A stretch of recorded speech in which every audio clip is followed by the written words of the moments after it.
Hello everyone, it's Monstertaming coming to another community newsletter for Kindred Fates. This one is for June 28th.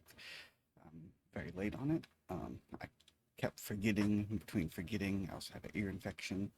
So, yeah, had a hard time getting this one, but better than never.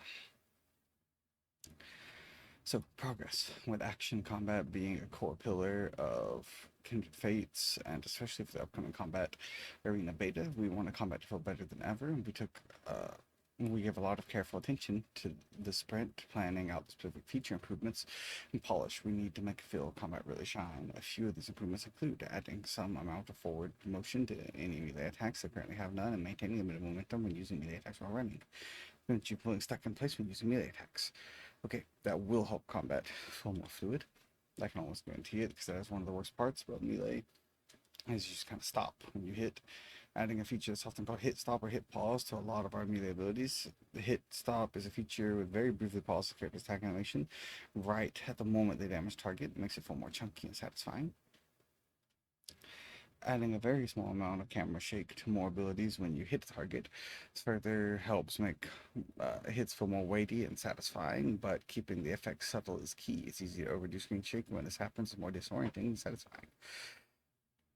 Adding the concept of super armor to certain abilities. While using an ability that has super armor, your kinfolk cannot be staggered, stunned, feared, pulled back, knocked back, or knocked up during ability attack animation. That would be amazingly helpful, especially for kinfolk that's super slow, like Silent Murder. Bigger and brighter impact VFX on attacks that need it. Some of our impact VFX are a little underwhelming, which in turn makes hits feel less impactful than they really should. A whole host of tweaks to AI combat behavior to keep NPCs challenging while making their attacks more reactable. A lot of these combat improvements fall under the old adage, if done right, they won't notice you're doing anything at all. Basically, when it's there, it feels good and you don't think about it. When it's not, you notice it, it feels bad, but it's hard to figure out why. Looking forward to implementing these improvements and more in the near future.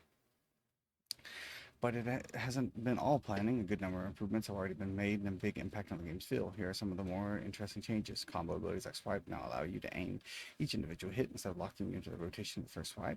More melee abilities allow the player to aim for the entire duration of the animation leading up to firing instead of locking the character into the initial camera aim where the ability key was first pressed. The melee lock-on camera follows moving targets more smoothly. Aim slightly downwards when the target is very close, making it easier to gauge melee distance and preventing dizziness when rotating around nearby targets. Shielding and jumping inputs are more responsive. Exploring the idea of adding more of a wow factor and having more interesting projectile movements. We now have a way to treat spotting and movement of ranged projectiles more like a particle system, which allows for more interesting variations on ranged projectile behaviors. It's too soon to say how many of these abilities make their way into the beta, but at the very least should make for cool boss fights in the future. Here are a few experimental examples. Keep in mind, these visuals are not final. Ooh, that is very interesting right there. What the heck?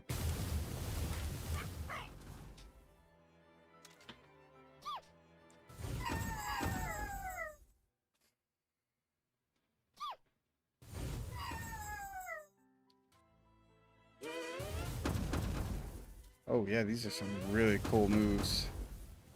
Like, I mean, the visuals are great, but the moves are awesome too. Like, this move would be amazing for Mechid.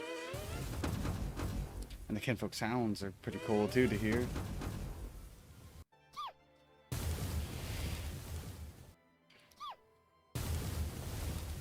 Man, these attacks would be very scary to have used on you in the middle of a fight, but I'm sure they're going to make single player fighting hordes of AI a lot easier, and they do look awesome. It makes the fights look more like a massive anime battle or something.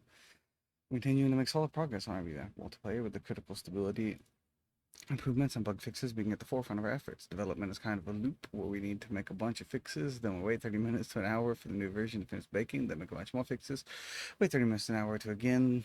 This type of work is a slow grind, but today we think we may have found a new solution. I mean, these headaches. Still working through the kinks and verifying the fix is actually working and not just a one-off exception or fluke. We're experiencing We're expecting to know for sure sometime this weekend and hopefully have multiplayer behaving significantly more reliably by Monday. Sometimes game dev is building new things to make the game fun, and sometimes it's squishing bugs to make the game run. These past 2 weeks have been a lot more of the latter. Other important fixes include a bug where kinfolk wouldn't rotate completely towards the target when firing abilities would lock on camera. A bug with the unaware passive would trigger its visual effects every time the user hit an enemy. Now it only triggers when it ignores the enemy stat boost. Final models and textures for one of the beta's major set pieces have recently been completed. We're especially happy with how it turned out. It's one of the tallest set pieces we've created from Fates so far, and it looks just as good off in the distance as it does up close. But the set piece will be included in the beta. Some of his most notable features will be saved for later. We wrote a lot of camp dialogue for standard conversations, including comments on your surrounding, the human's well-being, how they're feeling, and more. Also added more lines for the final words cutscene. Thank you for checking on us. We'll see you next time on July 12th. And people just down here are just saying how they really like how thing is coming out. And I agree. It does. It's very, very much coming together nicely. This ability right here for Auburn looks amazing. I will also say, and honestly, both of these abilities look amazing. But Mekid, like, it desperately needed something like this to help him be a little bit more viable, because that he's so slow. It'd be so nice for him to have a range, especially if the range ability actually slowed people down or something like that. Anyways, I like where this is going, and I hope you guys do too. We'll see you next time, and this is Monster signing off. Hope you have a wonderful day. Goodbye. God bless, and I'll see you all next one. Bye-bye.